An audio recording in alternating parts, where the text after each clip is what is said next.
Page 183, Section 412 imposes an 8%, quote, tax on jobs, unquote, for firms that cannot afford to purchase bureaucratic approved health care coverage.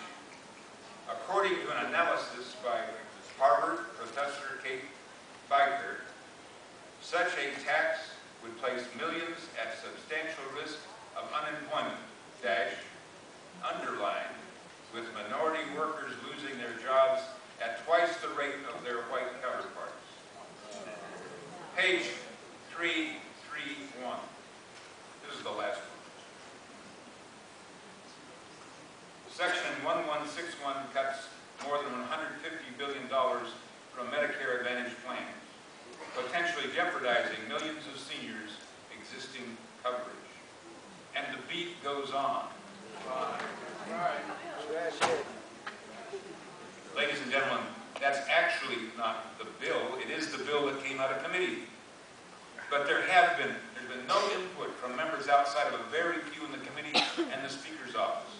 They've had a few discussions with leadership in the Senate, and the Senate has formulated what they think might be an interesting idea, or a set of ideas. If it passes out of the House, it'll join with whatever the Senate passes, and they put together their thoughts, and eventually we get a bill back.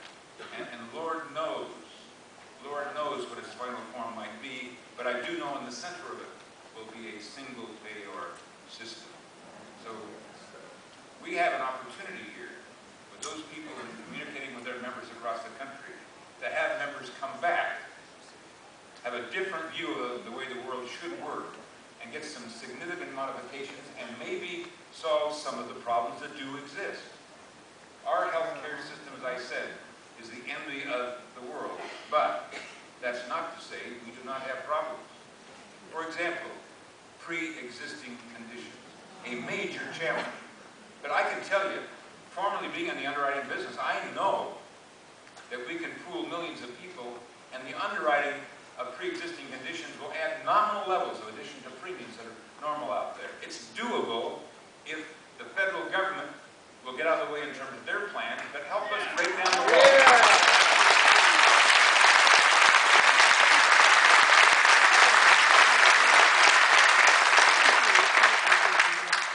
Another problem that I think is important and indeed is a challenge to many.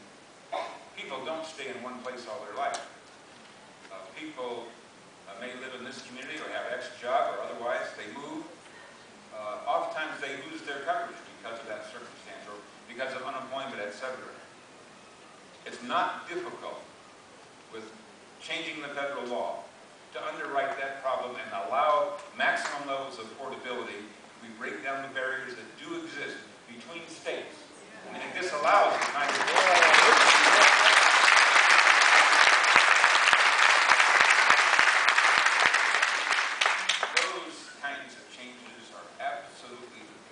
easy to accomplish if you come together in a nonpartisan way and say we're going to solve this problem. There's another difficulty. We must do something about the impact that trial lawyers have had.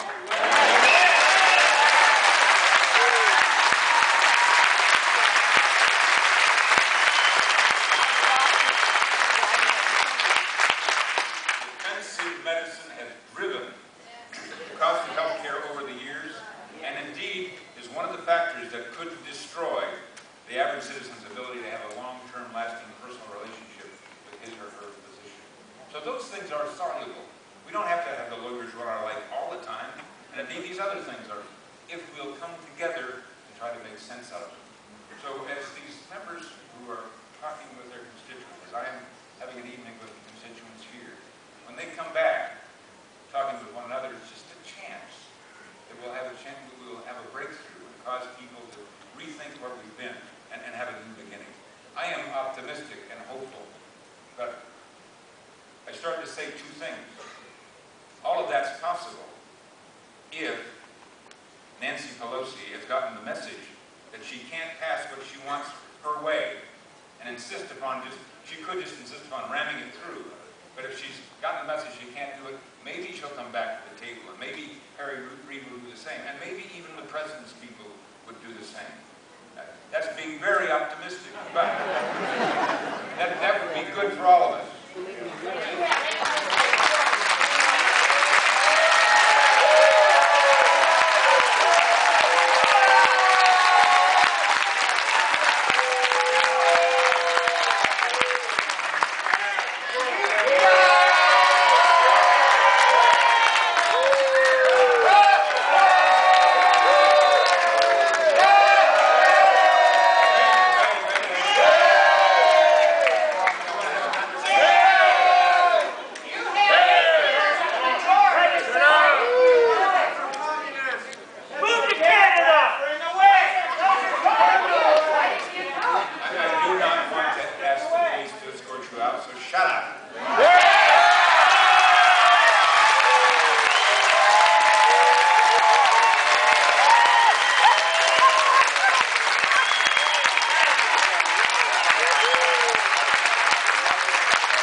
If we can avoid that, we can get something done.